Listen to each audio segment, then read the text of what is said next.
आ रहे आ रहे हैं ना। हम्म। देखो आवाज नहीं आ रहा होगा तो थोड़ा मोबाइल का अपना देख लो, कुछ बदल बदल तो नहीं दिए हो। आ रहे हैं ना सर। हाँ उसको नीचे कर दीजिए कमेंट को। चलो, तो लास्ट क्लास में हम लोगों ने क्या क्या देखा था भैया। लास्ट क्लास में मैंने आपको बताया था, एक तो ये शुरुआत वाला क्लास है, बिल्कुल एक हफ्ता फटाक से रिवाइज कर लेते हैं फिर आगे बढ़ेंगे। हम्म।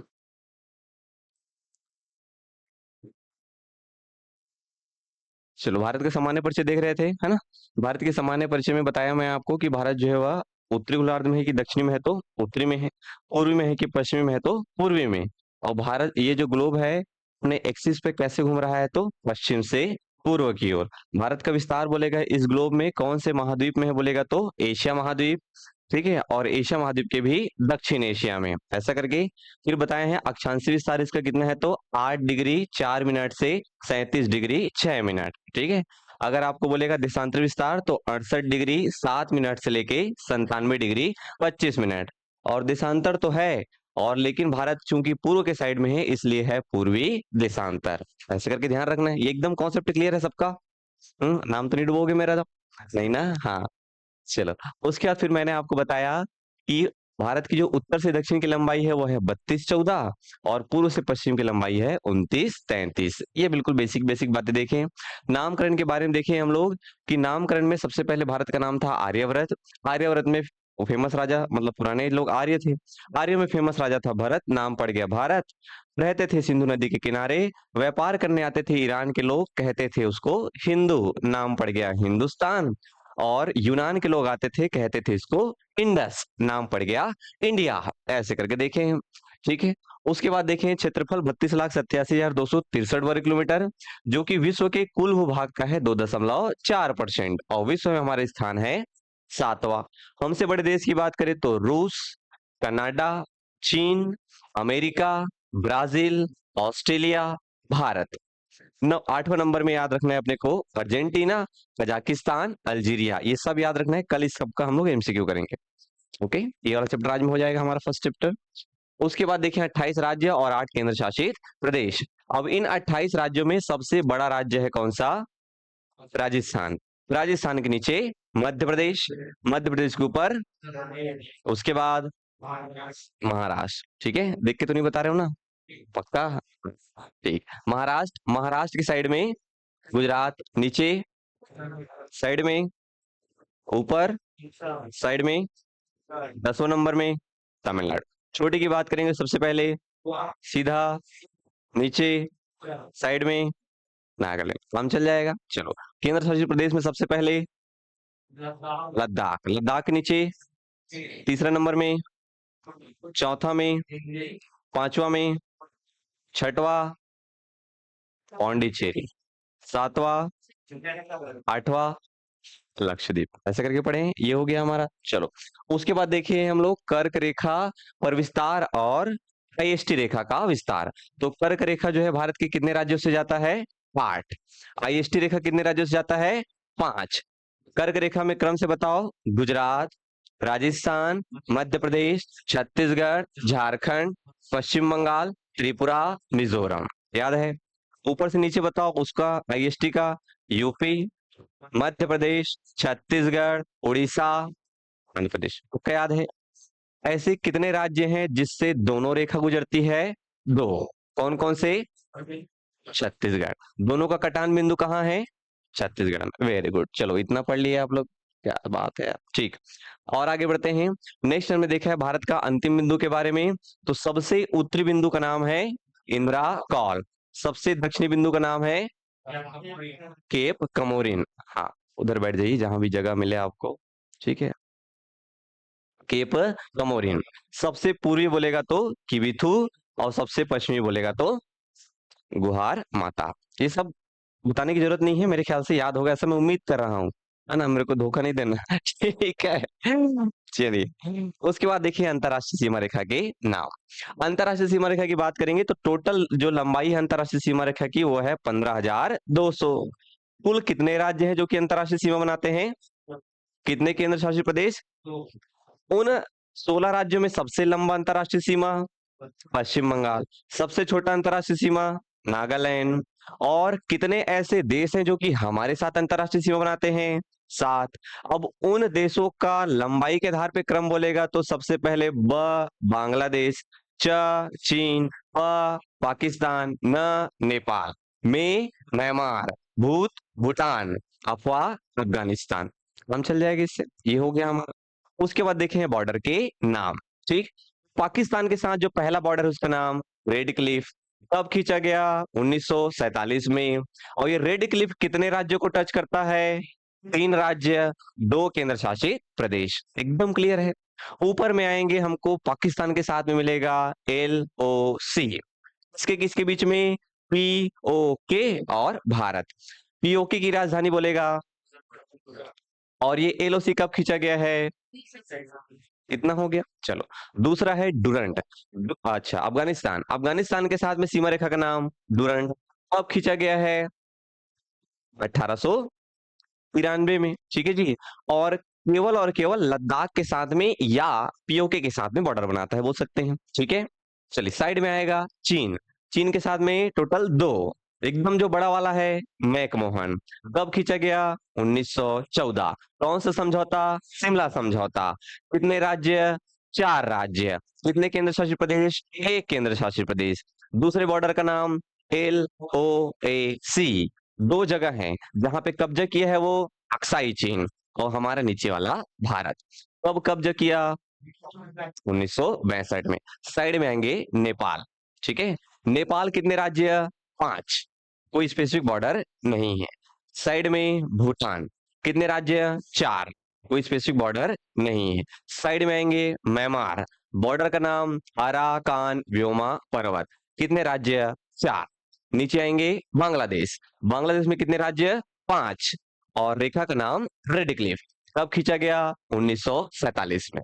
काम चल गया इतना। चलो, इतना हम लोग पढ़ लिए थे। और ये जो त्रिपुरा है उसके साथ जो सीमा रेखा है बांग्लादेश का, ये वाला उसको बोलते हैं जीरो लाइन। ठीक है, चलो। उसके बाद ये अंतरराष्ट्रीय सीमा रेखा के नाम देखे थे हम लोग। चलो, कुछ कुछ विशेष बातें देखे थे, जैसे कि 3 देशों के साथ में सीमा बनाने वाले राज्य। तो सिक्किम है ना, सिक्किम किससे? ऊपर में चीन, एक साइड नेपाल, दूसरी साइड भूटान। दिख रहा है। अरुणाचल प्रदेश में देखेंगे, एक साइड म्यांमार, ऊपर में चीन, साइड में भूटान। ठीक। पश्चिम बंगाल का देखोगे, एक साइड में नेपाल, एक साइड भूटान, नीचे बांग्लादेश। दिखना चाहिए मैप, तब कहीं जाके काम बनेगा भैया। ठीक है। और उसके बाद जली सीमा पढ़ाया हूं सैटरडे को। तो जली सीमा की लंबाई मुख्य भूमि बोले यहां से गुजरात से लेके ये पश्चिम बंगाल तक, तो उसकी लंबाई है 773.48। लेकिन द्वीप सहित मिला दे, सब द्वीप को भी जोड़ देंगे अगर गोल गोल घूम घूम के, तो वह है 11098.1। ठीक है। कितने राज्यों की संख्या है? 9। कौन कौन से क्रम से बताओ? गुजरात, महाराष्ट्र, गोवा, कर्नाटक, केरल, तमिलनाडु, आंध्र प्रदेश। ठीक है। अब पूछेगा क्या कि लंबाई के आधार पे क्रम से जमा दो करके। तो लंबाई के आधार पे क्रम से बोलेगा तो सबसे पहले गुजरात, सीधा नीचे तमिलनाडु, तमिलनाडु के ऊपर में गुजरात के नीचे महाराष्ट्र, प से पश्चिम बंगाल, प से 5। ठीक है। और उधर 5 तो इधर 6, उधर 7, इधर 8। ठीक है। और एक 9, ऐसे करके ध्यान रखना है लाला। ठीक है। उसके बाद देखे हैं जली सीमा रेखा के नाम। और जली सीमा की रेखा के नाम में याद रखना है अपने को, ये जो गुजरात वाला बॉर्डर है, तो बताया कि गुजरात के लोग सेठ मारवाड़ी खाते हैं बहुत ज्यादा गांठिया, और याद रखना है अपने को काठिया।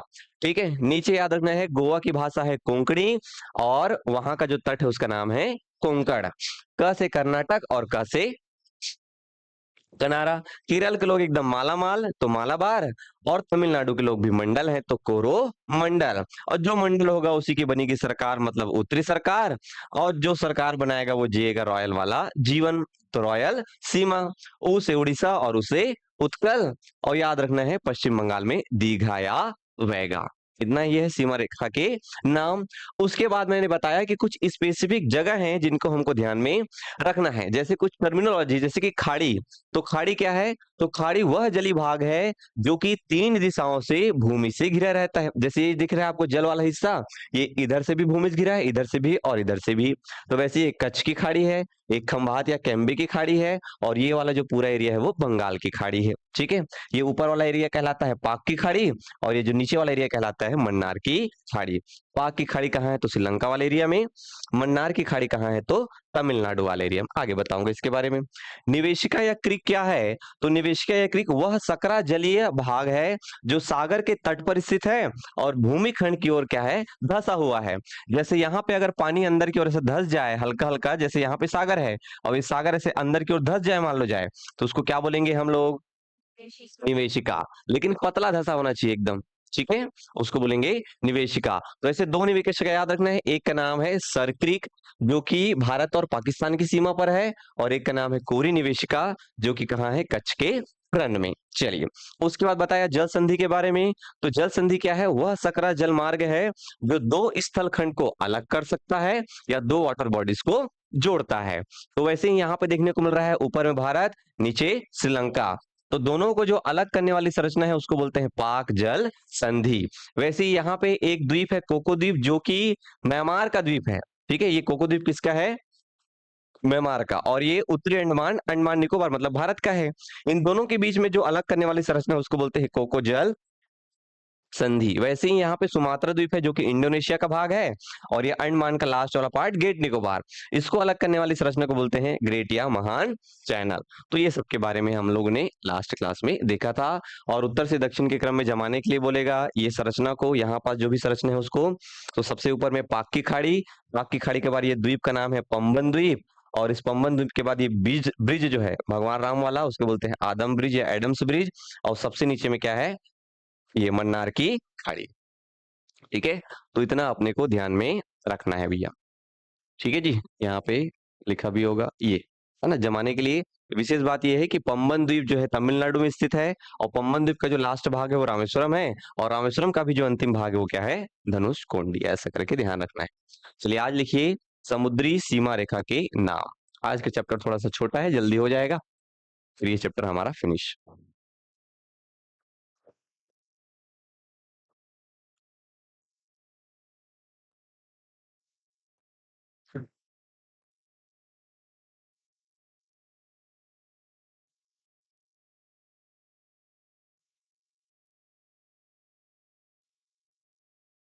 अच्छा ये बताओ, जैसे अभी मैं रैंडम टेस्ट ले लूंगा तो आप में इतना कॉन्फिडेंस तो है ना कि सवाल बन जाएगा ऐसा करके? हाँ, ये कॉन्फिडेंस हमेशा होना चाहिए। ऐसा नहीं है मैं तैयारी करूंगा तब फिर टेस्ट दूंगा, समझ रहे हो? सब फिर सब हम कॉमन हो जाएंगे, ऐसा सब करते हैं। और उसको बोलो कि टेस्ट है, हाँ सर तो एक दिन पढ़े वर्दे। ऐसा नहीं करना है अपने को, है ना। हम हमेशा रेडी हैं। हमारे विषय में इतनी पकड़ होनी चाहिए कि हम हमेशा रेडी हैं। आज का काम आज खत्म करूंगा, पुराने रिविजन करूंगा, बात ठीक है। चलिए समुद्री सीमा रेखा, समुद्री सीमा रेखा के बारे में ध्यान रखना है अपने को। चलो बिल्कुल स्टेप बाय स्टेप आगे बढ़ते हैं। पहले मैप बना लेते हैं और उसके बाद थ्योरी वाला काम कर लेंगे।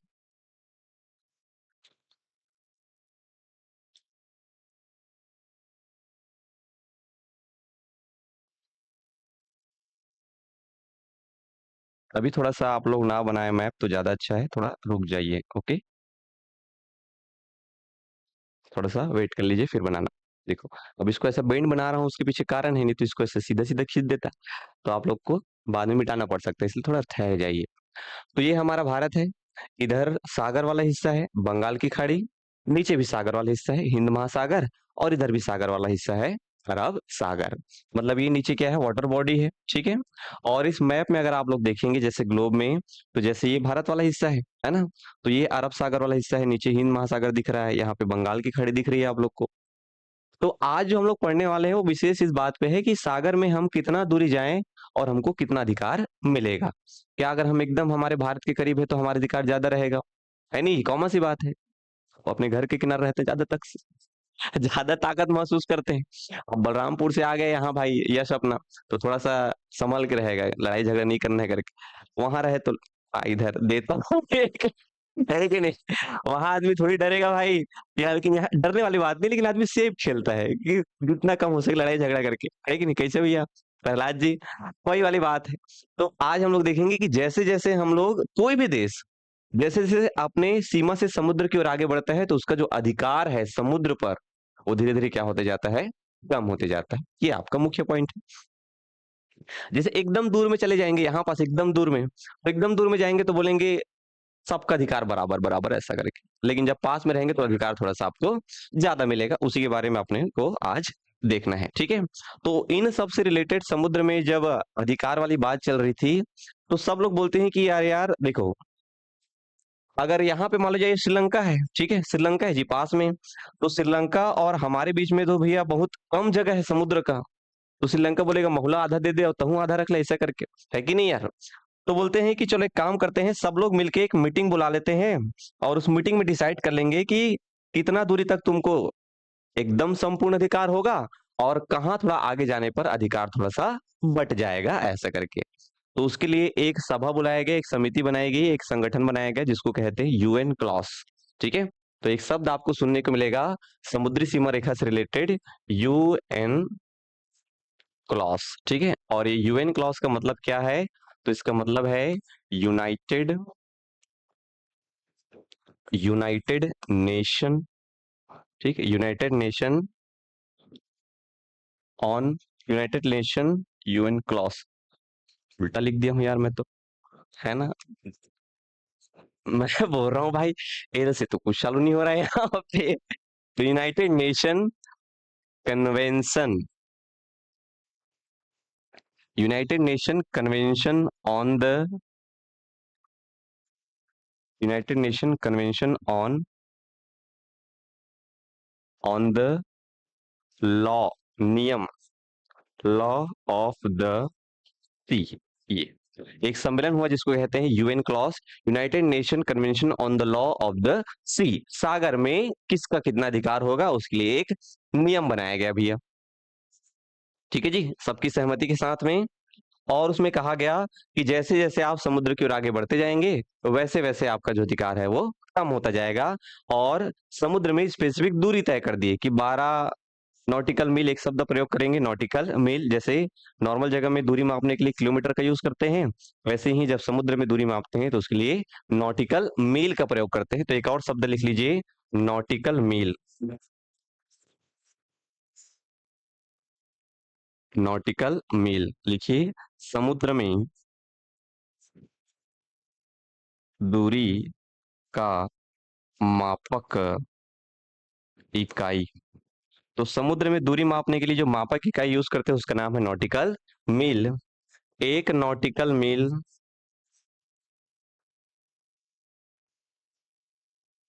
बराबर 1.8 किलोमीटर होता है, एक नॉटिकल मील बराबर 1.8 किलोमीटर।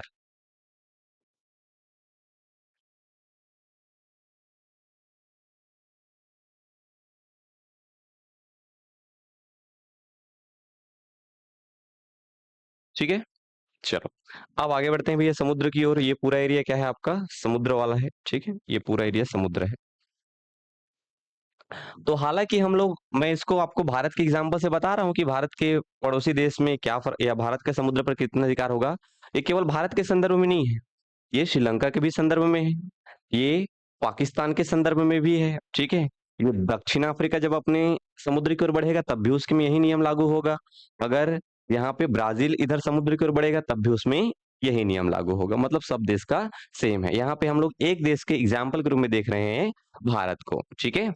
चलिए, पहला आपको ध्यान रखना है कि सबसे पहले ये जो स्थल खंड है और ये जो जल वाला भाग है, उसको जो अलग करने वाली जो रेखा रहती है, जो संरचना है जो इन दोनों को अलग कर रही है, उसको बोलते हैं तट रेखा। तो ये जो संरचना आपको देखने को मिल रहा है, जो इन दोनों को अलग कर रहा है, उसको बोलते हैं तट रेखा। तो सबसे पहले आपको एक कॉन्सेप्ट जानना है कि तट रेखा क्या है करके।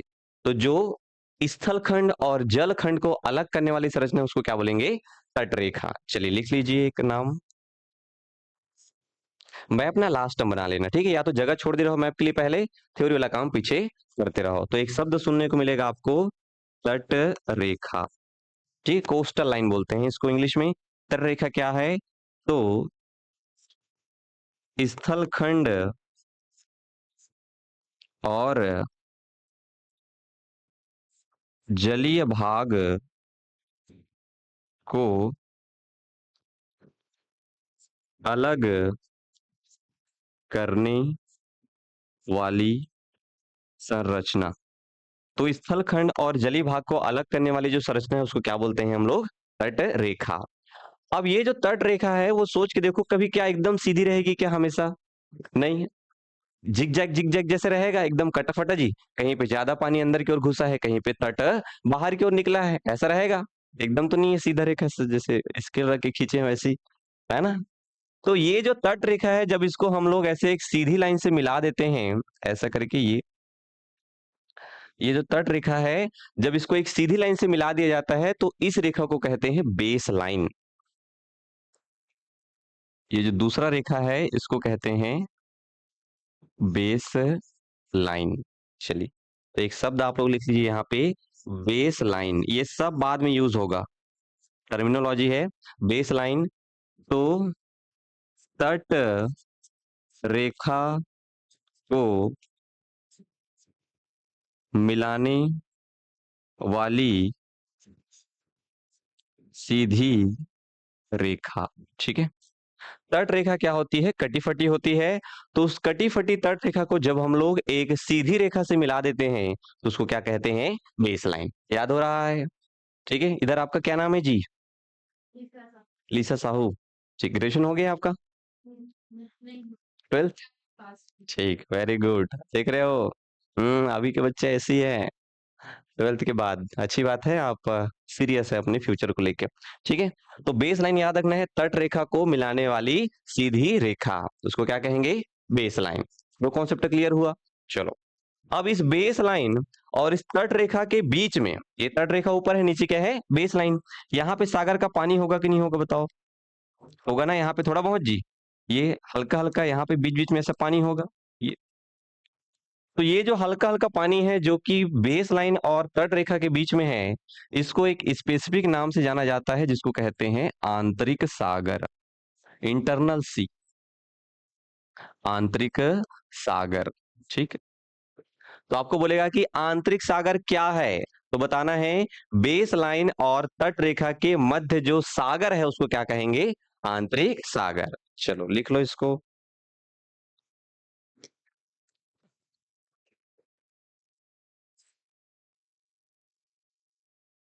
आंतरिक सागर। ये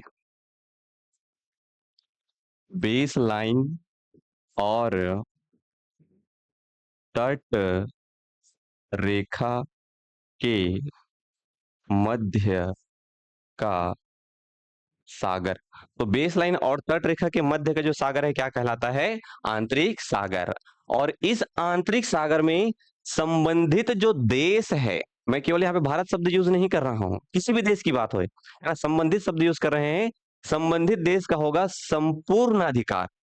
समझ रहे हो? वहां पे वो जो चाहे वो कर सकता है। लिखिए, संबंधित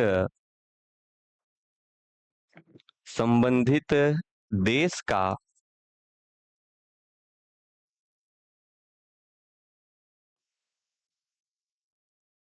संपूर्ण अधिकार। ठीक है, संबंधित देश का क्या होगा? संपूर्ण अधिकार। कहां पे संपूर्ण अधिकार होगा? आंतरिक सागर में। ठीक है, कहां पे होगा? आंतरिक सागर में। चलिए, अब क्या करते हैं, इस सीधी रेखा जो लिखी है ना हम लोग, बेस लाइन, उससे धीरे धीरे धीरे धीरे समुद्र की ओर आगे बढ़ते जाते हैं, है ना? नॉटिकल मील में आगे बढ़ते जाएंगे और देखते जाएंगे कि एक स्पेसिफिक दूरी को हम लोग किस नाम से जानते हैं और उसमें कितना अधिकार होता है उस देश का। समझ में आ रहा है इतना? चलो, तो सबसे पहले हम लोग यहां से आगे बढ़ना प्रारंभ करते हैं। ये सबसे पहले इस बेस लाइन से आपको समुद्र की ओर आगे बढ़ना है मात्र 12 नॉटिकल मील। ठीक है, कितना नॉटिकल मील? 12 नॉटिकल मील। तो ये जो 12 नॉटिकल मील हम लोग किधर की ओर आगे बढ़ रहे हैं? समुद्र की ओर। मैं केवल भारत के कॉन्टेक्स्ट में बात नहीं कर रहा हूं, कोई भी देश अगर समुद्र की ओर 12 नॉटिकल मील आगे बढ़ेगा, ठीक है, कोई भी देश अगर समुद्र की ओर 12 नॉटिकल आगे मिल आगे उसको बढ़ेगा, तो उस समुद्री क्षेत्र को एक विशेष नाम से जानते हैं। लिखिए, उसको कहते हैं प्रादेशिक समुद्र।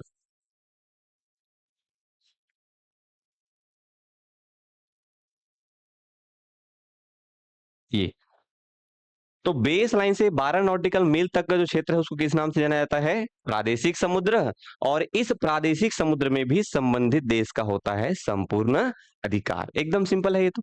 ठीक है, बस थोड़ा सा ये नाम आपके लिए नया है। ठीक है, प्रदेश का जो समुद्र है वही क्या है, प्रादेशिक समुद्र है। कितना नॉटिकल मील आगे बढ़ना है, 12 नॉटिकल मील। वहां से नॉटिकल मील चालू करना है बेस लाइन से। चलो फटाफट लिखो इसको।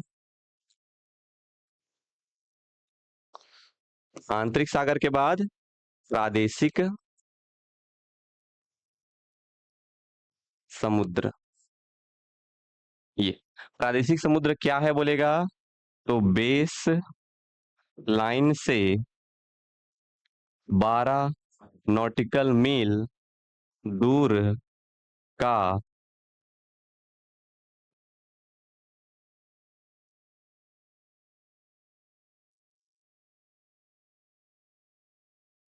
सागर क्षेत्र, है ना। सागरीय क्षेत्र बोल सकते हैं, या सागर क्षेत्र, या समुद्री क्षेत्र बोल सकते हैं, सिंपल सा।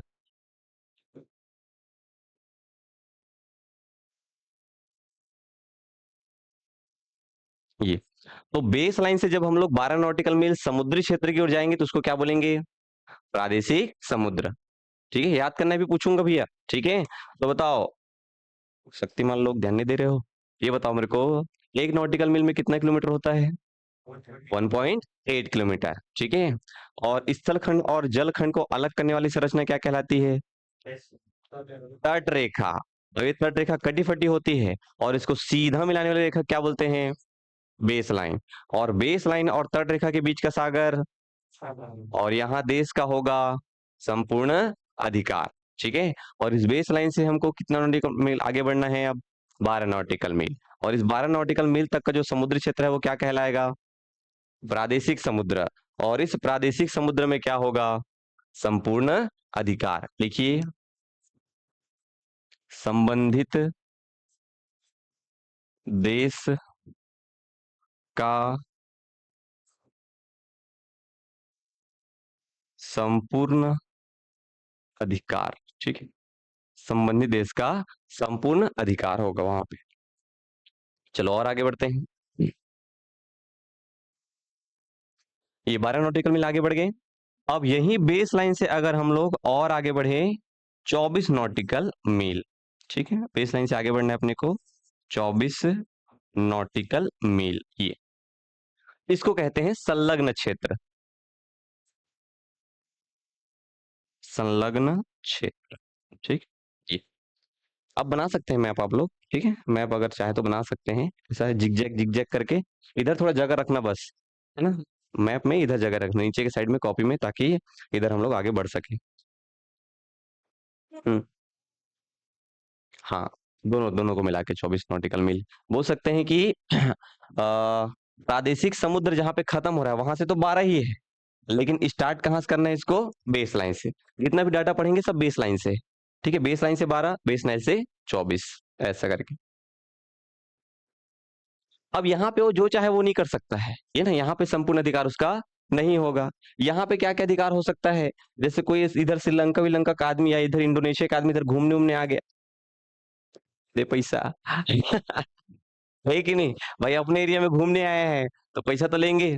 क्यों, क्योंकि तुम यहाँ के जो हमारे इन्वायरमेंट को प्रदूषण करके जा रहे हो, उसको साफ सफाई कराने की भी जिम्मेदारी तो हमारी है, तो उसके लिए पैसा तो चाहिए ना यार।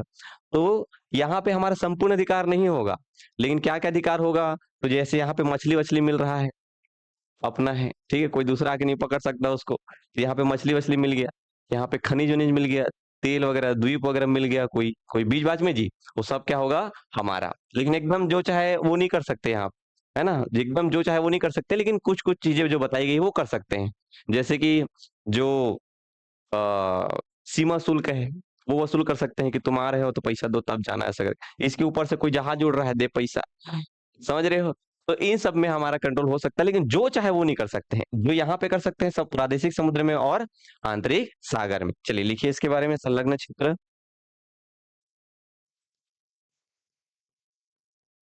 संलग्न क्षेत्र, देखो डाटा बहुत सिंपल है, पहले 12 और 12 के बाद 24, और शुरुआत करना है बेस लाइन से।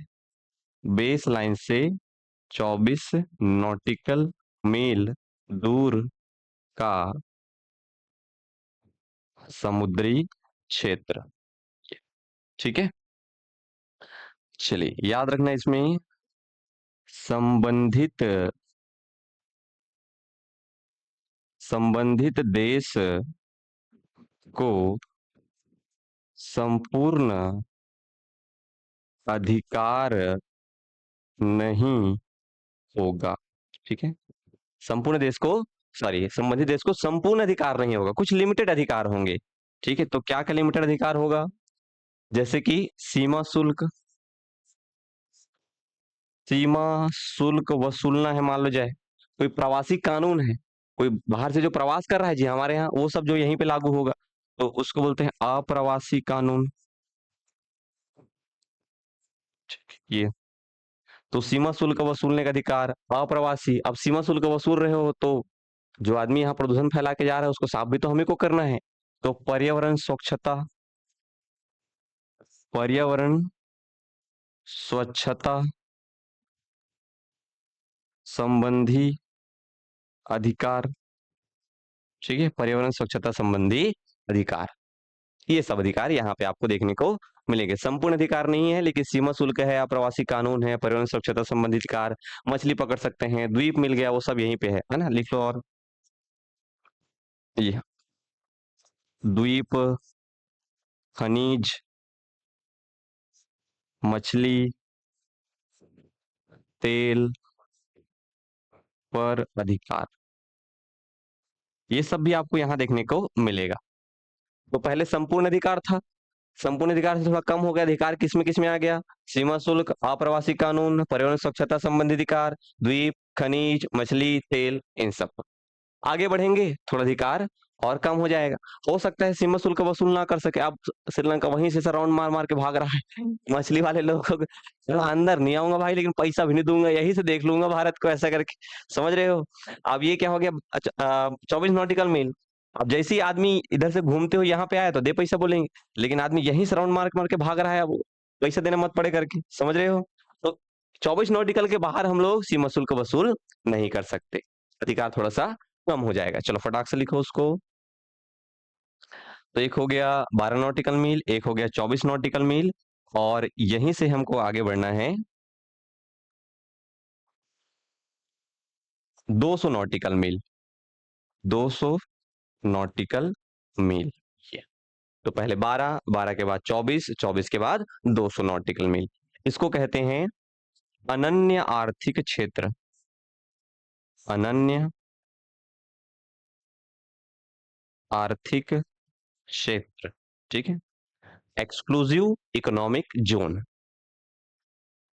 अनन्य आर्थिक क्षेत्र, एक्सक्लूसिव इकोनॉमिक जोन। यहाँ पे अधिकार थोड़े से कम हो जाएंगे, सिंपल सी बात, बहुत सिंपल है, धीरे धीरे याद करना है। पहले 12, 12 के बाद 24, 24 के बाद 200, पहले प्रादेशिक, प्रादेशिक के बाद संलग्न, और संलग्न के बाद अनन्य आर्थिक क्षेत्र।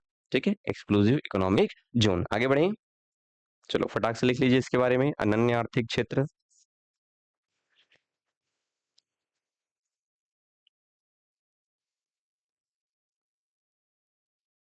अनन्य आर्थिक क्षेत्र क्या बोलेंगे इसको? बेस लाइन से, बताओ, 200 नॉटिकल मील दूरी या दूर तक का समुद्री क्षेत्र।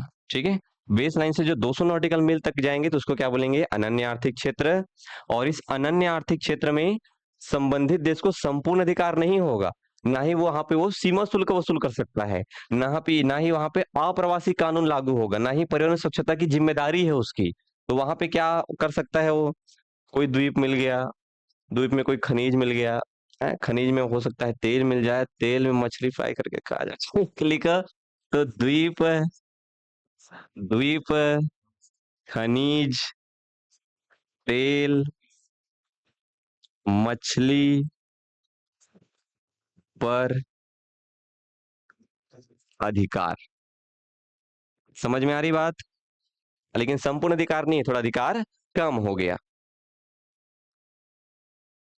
सर तो ये समुद्र है, क्राइटेरिया क्यों बनाया गया है? ऐसा है सोनवानी जी, बोल सकते हैं कि अब हर आदमी का जो जो एरिया में रहता है उसको थोड़ा सा अपने समुद्री क्षेत्र में उसको, तो जैसे आपको बोलेगा है ना। जैसे हमारा घर में खेत नहीं रहता है जी, खेत, अब रोड के साइड में अगर हमारा खेत है मान लो जाए, तो थोड़ा एक कब्जा अपन लोग कर इसलिए रहते हैं हल्का सा रोड वाला यार, वहां पे कोई दूसरा आदमी आके तो नहीं रहेगा। तो वैसे ही यहाँ पे भी गवर्नमेंट बोला है। अब देखो इसमें क्या है ना, सबको थोड़ा बहुत सागर में काम ही है, कुछ उसको करना है, मछली उछली पकड़ना है। अब बाद में से लड़ाई झगड़ा बहुत होता है असल में, अगर किसी का कुछ नहीं रहता मान लो जाए, अगर नियम नहीं बनाए रहते कि जो सागर में मतलब कहीं भी जाके कुछ भी कर सकता है ऐसा करके जी, तो मान लीजिए मेरे को बम फोड़ना है, तो मैं अपने सागर के तट पे फोड़ूंगा क्या? नहीं, मैं जाऊंगा इधर चीन साइड में, तो चीन तो नाराज हो जाएगा ना भाई। वो बोलेगा भाई तोर घर के तीर में बम फोड़ना है यार, तो अगर परीक्षण करना है तो तोर घर के तीर में कर, नहीं मोर घर के तीर में क्या जरूरत है, इससे दिक्कत हो सकता था कि नहीं। तो बोले कि थोड़ा थोड़ा से रख लेते हैं सबके लिए, ताकि वहां पे तुम्हारा जो जो भी काम है जो तुम करना चाहते हो वो सब कर लो, लेकिन एकदम दूरी में आएंगे तो वहां पे संपूर्ण अधिकार नहीं देंगे। यहाँ पे जो इसको बम फोड़ना है वहां पे फोड़े, लेकिन अपने घर के साइड में तुम जो चाहो वो करो। ठीक है। तो जो एकदम अभी आगे पढ़ेंगे इसके बारे में, ये जो 200 नॉटिकल मील से आगे की जो दूरी है ना, वहां पे जो आदमी पहले जिसको खोजा वो उसी का। ठीक है, यहाँ पे आगे कोई आदमी मान लो एक आध द्वीप खोज लिया तुम्हारा, समझ रहे हो। तो ये 200 नॉटिकल मील के बाद में सभी देशों का समान अधिकार, तुमको जो करना है वहां पे वो करो, जो पहले खोजा उसी का, ऐसा वाला। बात समझ में आ रही है?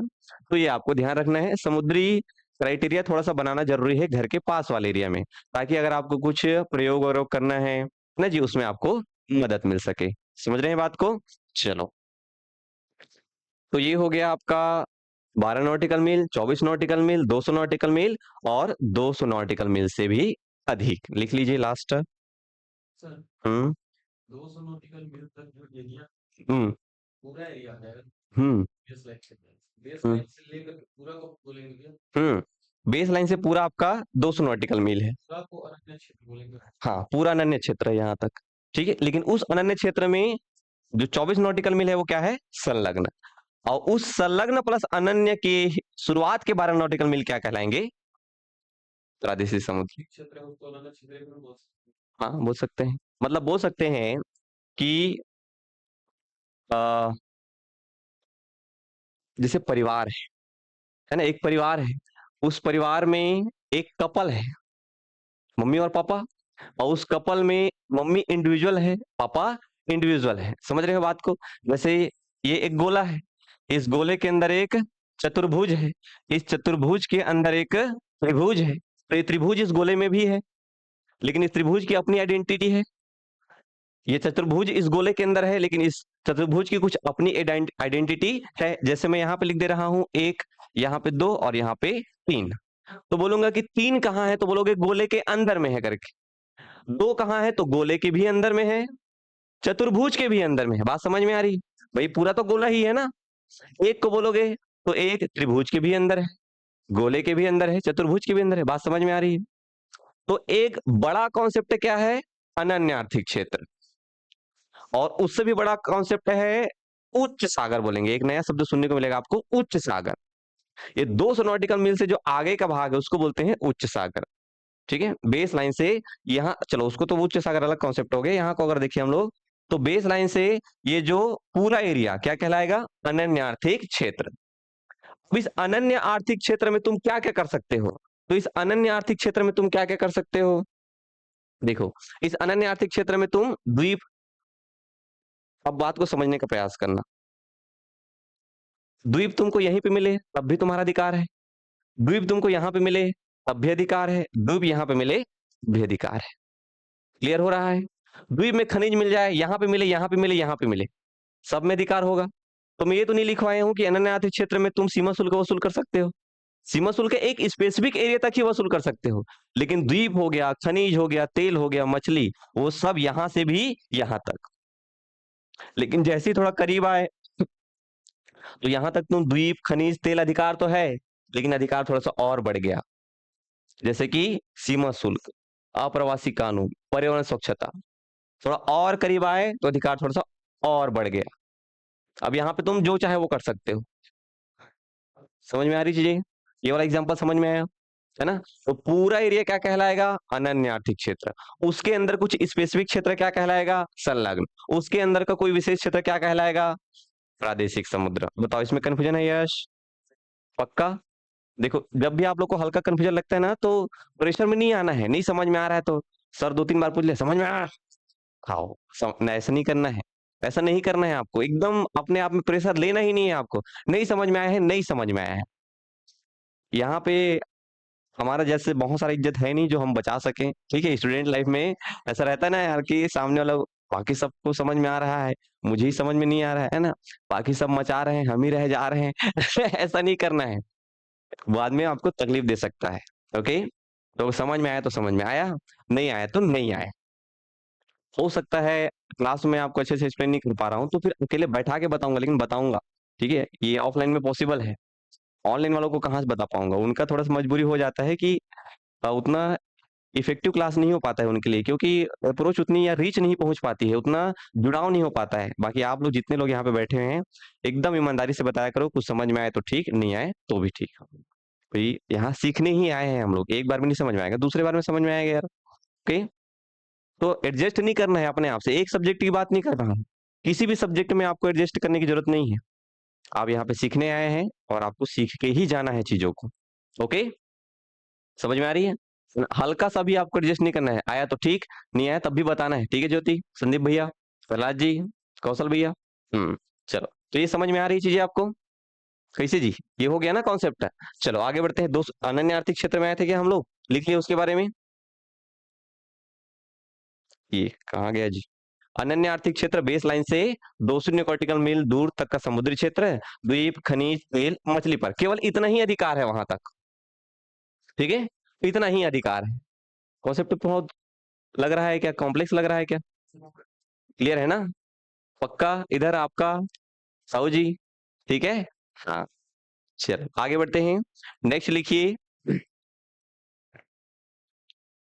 ये 200 नॉटिकल मील से भी दूर, ये वाला जो क्षेत्र है। अब यहाँ पे ये नहीं बोल रहे हैं बेस लाइन से करके, बेस लाइन से 200 नॉटिकल मील तो अनन्य हो गया, इस 200 नॉटिकल मील से भी आगे का क्षेत्र क्या कहलाएगा?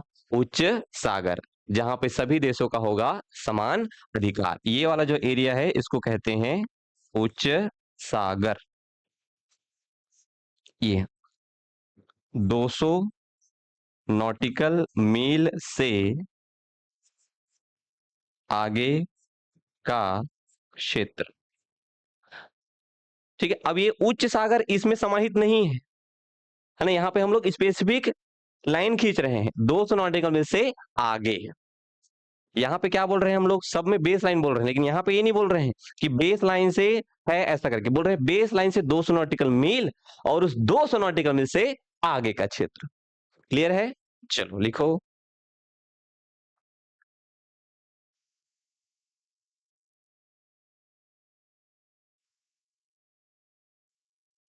लिखिए उच्च सागर, उच्च सागर, ये उच्च सागर। उच्च सागर में ध्यान रखना है अपने को, बेस लाइन से 200 नॉटिकल मील समुद्री या 200 नॉटिकल मील से आगे, आगे का समुद्री क्षेत्र, ठीक है? क्लियर है? बेस लाइन से कहां जाना है अपने को? 200 नॉटिकल मील, और उसके बाद 200 नॉटिकल मील नहीं बोल रहा है, 200 नॉटिकल मील के बाद, उसके अंदर का नहीं है, ठीक है? उसके अंदर का क्या कहलाएगा? अनन्य आर्थिक क्षेत्र। और उस अनन्य आर्थिक क्षेत्र में जो जो अधिकार है, वो सब अधिकार तुमको संलग्न क्षेत्र में भी मिलेगा, प्रादेशिक में भी मिलेगा, आंतरिक सागर में भी मिलेगा। लेकिन जैसे थोड़ा अंदर आएंगे, संलग्न क्षेत्र का जो अधिकार है वो आपको इस समुद्री क्षेत्र में मिलेगा, लेकिन वो इस अनन्य आर्थिक क्षेत्र वाले एरिया में नहीं मिलेगा।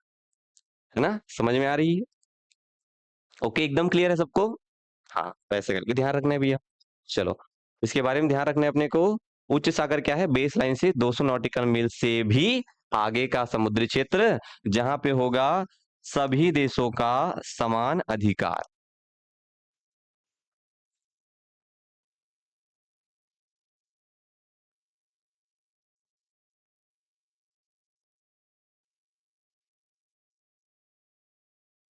ये सभी देशों का समान अधिकार। वहां पे जो पहले पाया वो पहले, मतलब जो पहले खोजा वो उसी का हो गया, ऐसा वाला सिस्टम है।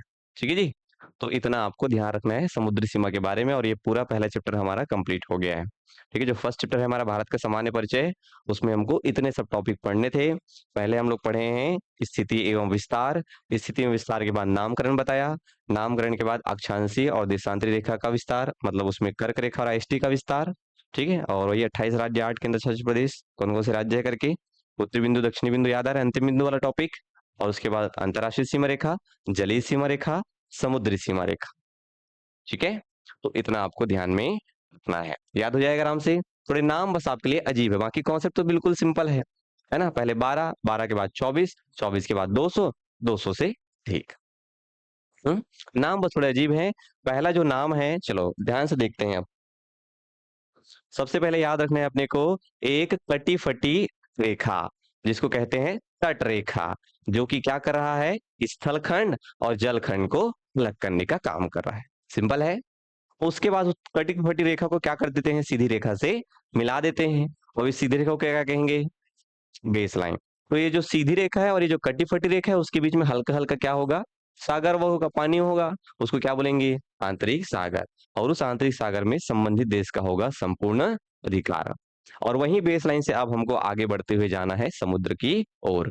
पहले बढ़ेंगे 12 नॉटिकल मील, नाम है उसका प्रादेशिक समुद्र। सबसे पहले प्रदेश याद रखना है, प्रादेशिक समुद्र। और इस प्रादेशिक समुद्र में उस संबंधित देश का, अगर भारत के कॉन्टेक्स्ट हम देख रहे हैं तो भारत का, अमेरिका के कॉन्टेक्स्ट हम देख रहे हैं तो अमेरिका का, ठीक है, होगा संपूर्ण अधिकार। और यही जो क्षेत्र है 12 नॉटिकल मील, वो संलग्न का भी आधा हिस्सा है, वो अनन्य का भी थोड़ा सा हिस्सा है, बोल सकते हैं। ठीक है, और थोड़ा सा आगे बढ़ेंगे, इसी बेस लाइन से कितना दूरी, 24। और ये 24 नॉटिकल मील का जो दूरी है, उसको क्या बोलते हैं, संलग्न क्षेत्र। ठीक है, पहले प्रादेशिक, उसके बाद संलग्न। और यहाँ पे हमको संपूर्ण अधिकार नहीं मिलेगा, यहाँ पे अधिकार थोड़े से कम हो जाएंगे। दूरी बढ़ रही तो अधिकार कम हो रहे हैं। क्या क्या अधिकार मिलेगा यहाँ पे, सीमा शुल्क वसूल कर सकते हो, मछली हो गया। चलो इसको कॉन्सेप्ट याद रखना है, सीमा शुल्क, सीमा शुल्क आएगा तो फिर अप्रवासी आदमी लोग ही आएंगे, तो सीमा शुल्क अप्रवासी, और गंदा करके जाएंगे तो पर्यावरण स्वच्छता। तीन बातें याद रखना रिलेट करके। दूसरा बात में द्वीप, द्वीप में कोई खनिज, खनिज में हो सकता है तेल, और तेल में मछली, ऐसा करके याद रख लेना। ठीक, चल जाएगा काम इससे। भाई जोड़ जोड़ के रखोगे तभी तो याद होगा यार। रटना अलग चीज है और थोड़ा सा दिमाग लगा के रटना अलग चीज है। हम्म। और वहीं पे अगर तीसरा कॉन्सेप्ट में आएंगे 200 नॉटिकल मील वाला, तो उसको कहते हैं अनन्य आर्थिक क्षेत्र। और वहीं जो लास्ट वाला पॉइंट लिखे हैं इधर, द्वीप, खनिज, तेल, मछली। ठीक है, और उसके बाद 200 नॉटिकल मील से आगे में संपूर्ण। ठीक है, चलो बताओ यार, पहले थोड़ा सा 5 मिनट बताओ फटाक से मेरे को। हम्म अन्य क्षेत्र में अगर कोई द्वीप मिला, हम्म हमारा उधर हम्म सिर्फ 200 मिलता है हमारा ये हुआ। नहीं, इधर देखो, ये अनन्य आर्थिक क्षेत्र पूरा ये इतना है, ये पूरा क्या है, अनन्य। इसके बाहर ये 200 नॉटिकल मील से बाहर, इसके बाहर सभी देशों का, अगर यहाँ पे कोई द्वीप मिल गया मान लो जाए, अब इस द्वीप को भारत खो जाए तो भारत का हो गया, इस द्वीप को अमेरिका खो जाए तो अमेरिका का हो गया। क्या पूछना चाह रही है? वो अनन्य के अंदर मिला, हाँ, यहाँ पे मान लीजिए कोई द्वीप मिल गया, वो हमारा हाँ वो हमारा हो गया। पूरा हम्म स्थल खंड से हम्म निकल मिलता हमारा एरिया। नहीं, ऐसा नहीं है, ये बांटने वाला बात है। पहले से फिक्स है हमारा क्षेत्र जो है, हमारा क्षेत्र पहले से फिक्स है। ठीक है, वो समुद्र ही एरिया है, वो अभी बाद में खोजा गया है। हाँ, अंडमान से नाप सकते हैं, वो हमारा है पर्टिकुलर, पहले से फिक्स है वो। ठीक है, वो पहले से हमारा है, तो उसमें बोल सकते हैं कि अंडमान से इधर नाप सकते हैं, ऐसा करके। ठीक है, इसमें क्या है, नियम ना पहले से नहीं बनाए रहते हैं, बाद बाद में धीरे धीरे क्या होता है, जब जरूरत पड़ता है तो अपडेट होता है। शुरुआत में ये नहीं सोच रहे होंगे कि जैसे द्वीप मिल जाएगा फिर वहां से, भाई इससे में तो पागल हो जाएगा आदमी भाई। बना दे। ना पर 200 किलोमीटर, 200 नॉटिकल मिला, वो आगे ना ऐसे चलते चलते भाई पूरा ये हमारा ग्लोब ही खत्म हो जाएगा, पूरा दिक्कत हो जाएगी ना। तो ऐसे नहीं है। और एक बात और आपको ध्यान में रखना है कि जैसे हमारे ये हो गया हमारा भारत, और इस भारत के साइड में क्या है, श्रीलंका है। तो मान लीजिए हम श्रीलंका की ओर आगे बढ़े और श्रीलंका हमारी ओर आगे बढ़ेगा, ठीक है, तो दोनों में क्लैश हो सकता है। तो उस स्थिति में यूएन का अलग नियम है, जैसे आप बोल रहे हैं ना, वो भी सही बात है। हम्म इसका मेजरमेंट किया है हम्म किसका? ऊंचे सागर का बता रहा हूँ ना जी, 200 नॉटिकल मील से आगे जो भी सागर। जो भी एब्स्ट्रैक्ट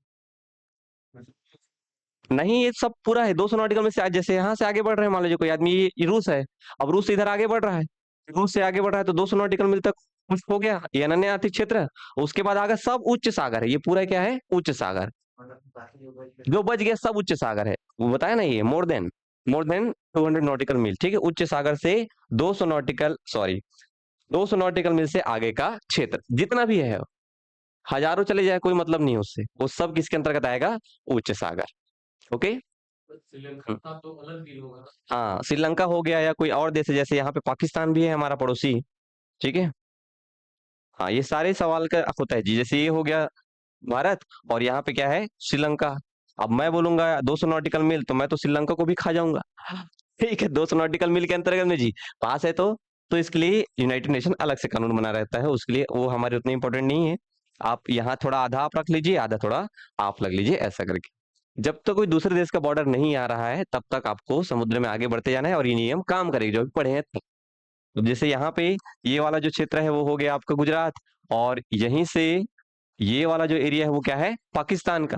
तो पाकिस्तान इधर ऐसे आगे बढ़ेगा समुद्र की ओर, हम लोग इधर ऐसे आगे बढ़ेंगे, तो दोनों का क्लैश हो सकता है। तो उस सिचुएशन में यूनाइटेड नेशन का अलग नियम है, ये जो नियम है वो कॉमन के लिए है। हम्म हम्म तो श्रीलंका भी आगे बढ़ता है। हाँ, ये थे जैसे हम लोग ऐसे आगे बढ़ रहे हैं, इधर श्रीलंका भी ऐसे आगे बढ़ रहा है, नीचे भी आगे बढ़ रहा है। तो वही बोल रहा हूँ, जहां दो देश का क्लैश होगा ना उसके लिए अलग नियम है, उसके लिए यूनाइटेड नेशन और अलग नियम बनाया है।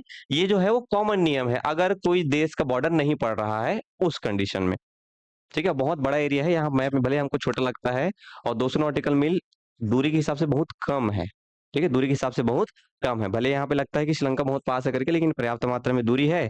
और जैसे ये वाला जो क्षेत्र हो गया, अब यहाँ से जैसे श्रीलंका इधर आगे बढ़ेगा तो उसको थोड़ा सा, हालांकि श्रीलंका और हमारे लिए क्लेश हो सकता है, पास में है इसलिए, लेकिन जैसे इधर आगे बढ़ेंगे अरब सागर में, यहाँ वाला जो क्षेत्र है यहाँ पे तो कोई नहीं, तो ये तो हमारे ही कब्जा हो गया, ठीक है।